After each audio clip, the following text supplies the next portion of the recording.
Dipersembahkan oleh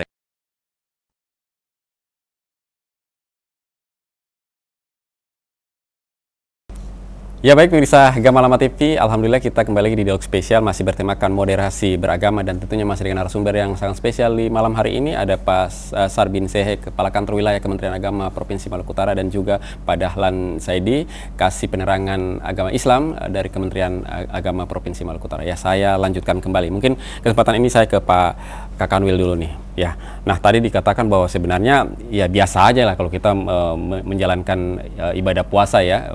Ada juga mungkin yang tidak berpuasa tapi juga menjadi mungkin kebutuhan dia ya. Artinya tidak berpuasa ada faktor-faktor lain yang mengharuskan dia seperti itu. Nah, kalau kita lihat dengan pola misalnya dengan pikiran-pikiran yang terlalu berlebihan seperti itu ya. Nah, kalau kita menakar nilai ibadah pahala sepertinya seperti bagaimana? Ya, baik, terima kasih Pak Eka. Jadi memang kenapa konsep besar kita ingin bangun pemikiran dalam moderasi beragama dalam karakter penghayatan pengamalan nilai agama, sekali lagi karakter penghayatan pengamalannya, bukan prinsip ajaran agamanya. Kita tidak merubah syar'inya, kita tidak merubah ilmu fikihnya, tetap konsekuensi dengan prinsip-prinsip agama, prinsip-prinsip ajarannya, tapi perilakunya moderatkan. Di dalam praktik kehidupan kita sehari-hari kan sering kalau Ramadan datang, ini karena kaitan Ramadan saya ingin banyak hal menggalinya di puasa. Harus menutup semua. Satu sisi betul bagus, satu sisi bagus kalau kita berada pada satu ruang yang sama, satu komunitas yang sama. Kita butuh misalnya ada sistem yang kita perkuat di rumah, misalnya jangan ada makanan di atas meja, agar ruang itu tidak membuat hati kita untuk bisa makan misalnya. Itu juga bagus karena kita ingin membuat sistem juga ikut puasa kira-kira begitu.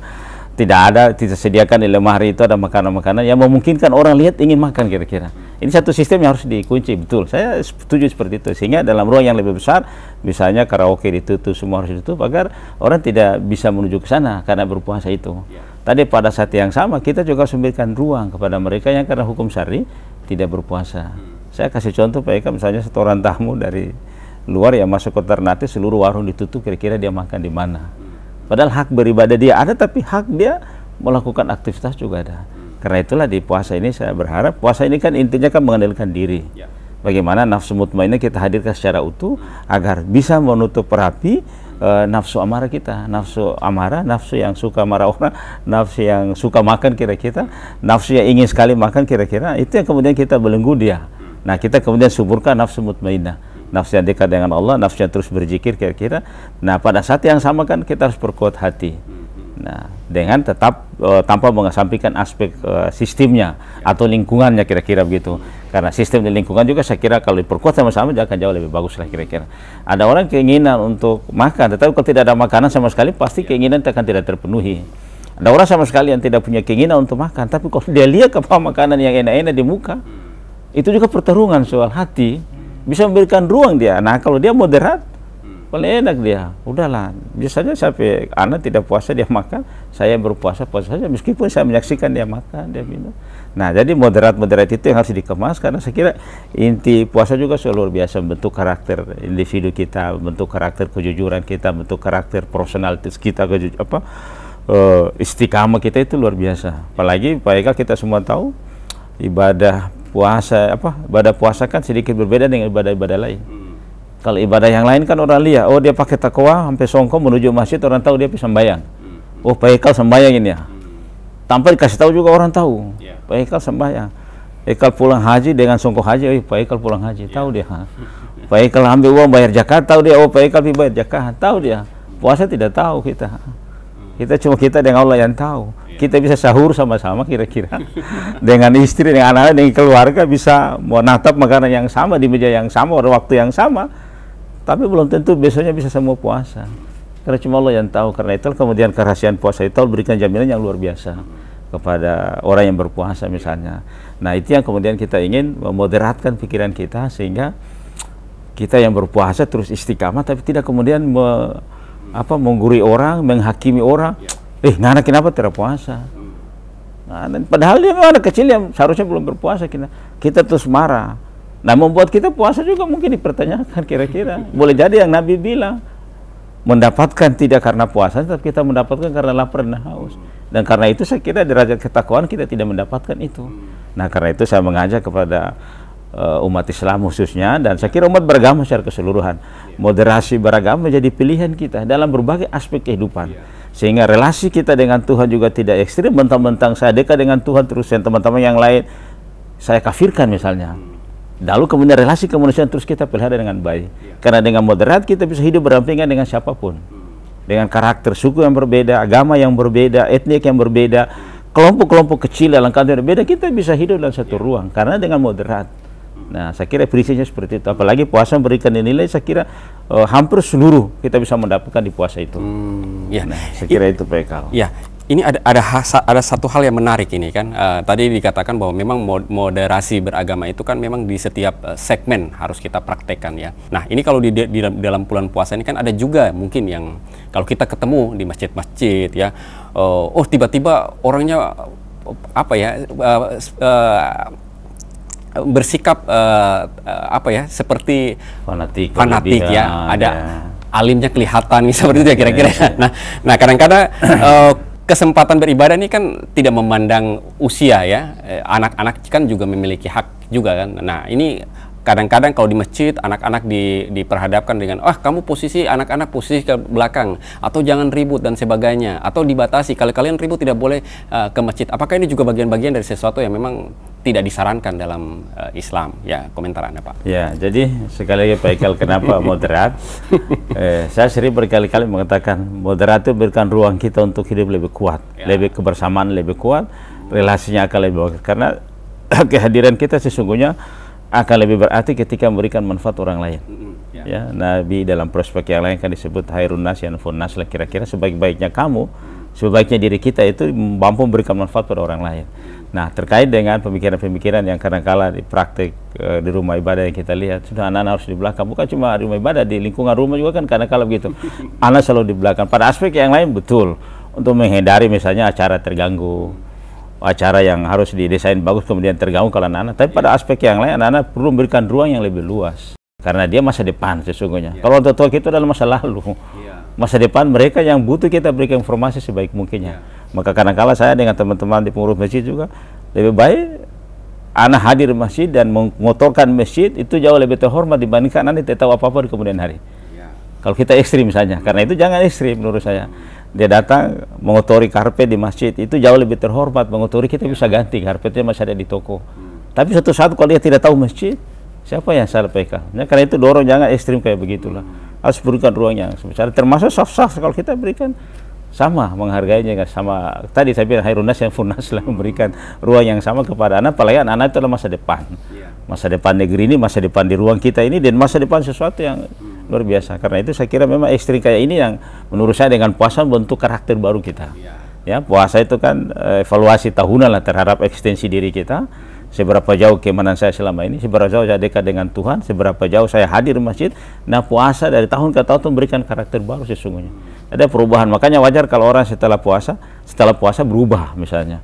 Oh, tadinya tidak pernah baca Al-Quran tahun lalu, tapi ternyata setelah puasa dia baca Al-Quran. Tadinya belum pernah dia itikaf, kemudian setelah puasa ini dia itikaf misalnya.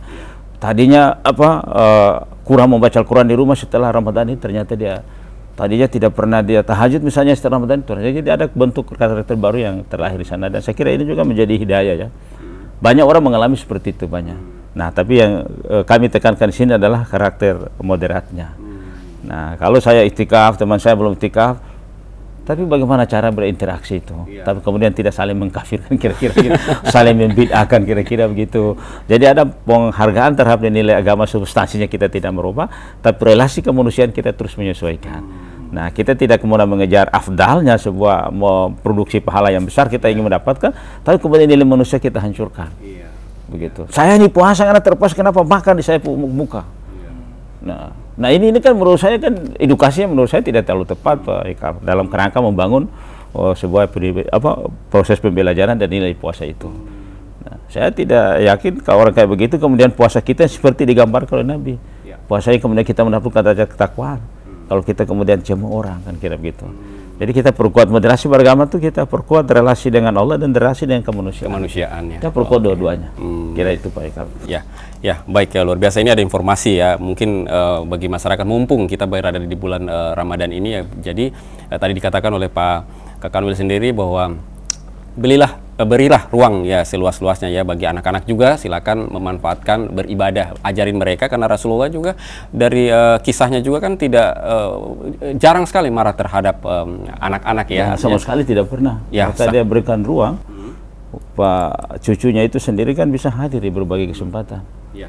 Bahkan Nabi pada saat salat saja bisa melayani cucunya ini luar biasa. Luar biasa. Ya, baik, itu ya yang menjadi sebuah ilmu ya dalam menata keluarga. Artinya cucu juga ketika sholat juga, ketika istilahnya apa, orang bilang di sini apa, kuda-kudaan ya, itu juga Rasulullah juga tidak marah ya, memberikan kesempatan ya.